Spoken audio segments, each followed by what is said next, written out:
radio, shout it. You still here though? For sure. But at that time, like, I didn't think I was gonna be here. Like, it's ironic you would say that. Like, I was going through things that it made me feel like that might have been my last project. So at that time, everyone I perceived to be great had had done a double disc project. So I wanted to do one of those. Yeah. In case I'm not around or, might have been locked away or whatever. I was just living like that at the time. So. What the hell was going on in these streets, Starlito, that had you thinking to yourself, you know what, it's real out here, and this might be my last body of work that these folks gonna get? The streets, like you said. I mean, it sound good on the beat and in those songs a lot of times, but the streets ain't nobody's friend. Exactly. Just being real. So I was caught up in that, and I say that in the worst way. Yeah. So as an artist, I poured what I had into my craft at that time, and honestly, that kind of became my practice or my way. I stopped listening to other people. Yeah. Kind of just coming into my own as an artist, like becoming one with all of this, and I give people what I can. As far as trying to be transparent or whatnot, that could get you in trouble depending on how you live. Exactly. I mean, with that being said, the way you articulate your life leads me to believe that you're still a Renaissance gangster, though, Starlito. Yes, sir. It leads me to believe that, man. I mean, talk to me about the gangsterism, man, and having to throw the Renaissance in front of it, though. That was a project I did with Atlanta's own DJ Byron one. Yeah, that's my dog. Yeah, he produced the entire project. Mm-hmm. And it's just about the same thing I'm saying about changing, about growing. Like, it's things that we probably grew up thinking, you a gangster if you do this, or this makes you gangster. It was just introducing a different context. Like, you can be educated, you can be yourself in whatever room you're in. Like, that makes you a gangster. Exactly. Like, conforming and doing what's programmed in your head to be cool, like that ain't.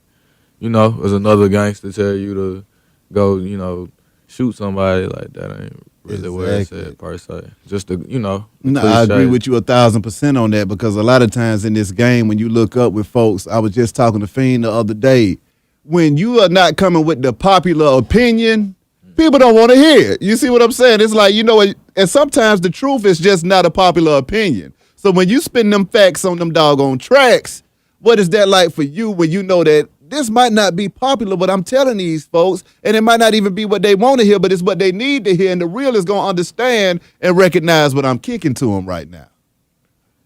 I more or less count on who it relates to. Like, I feel like I'm able to survive of being relatable. Yeah. And that's to say, if it may fly over, not you necessarily, it may fly over one person's head, it may fly over 10 people's head and land right in somebody else's heart. Yeah. And for me, that makes it worth as well. Like, because I can sleep at night feeling like I was true to myself, or I ain't just, desensitize somebody else or give them some, false sense of what it is out here. Like, I've lost friends, lost peers to the street life. So exactly. My take on it is a little bit less than happy-go-lucky, as you might say, just because of what I've seen.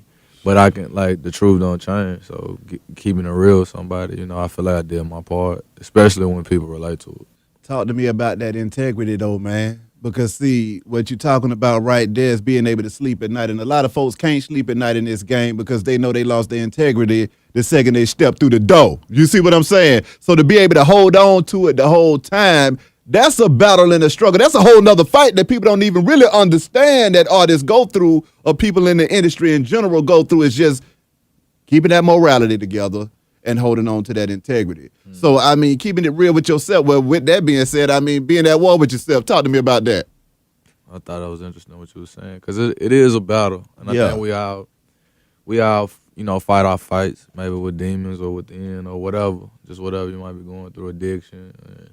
And it's like personal battles. It's the things that people may not see or hear about or even know about. And so, just trying to bring that out in a lyrical form or put it into the music, like, it's ongoing. Yeah. Because it's times when maybe you're at the peak of success or popularity, and maybe you feel your lowest, or you feel like you from the inside out, or getting the least out of all of it, or you running yourself ragged or thin by just going through the motions. Or so it is like it is a constant war, and it's in the pursuit of peace. I guess it's good wars. I'm fighting a good fight, I guess you could say. So hopefully sometime after that I'll follow with a peace with myself, or I can reach that point. That'd be cold. Radio Shouty.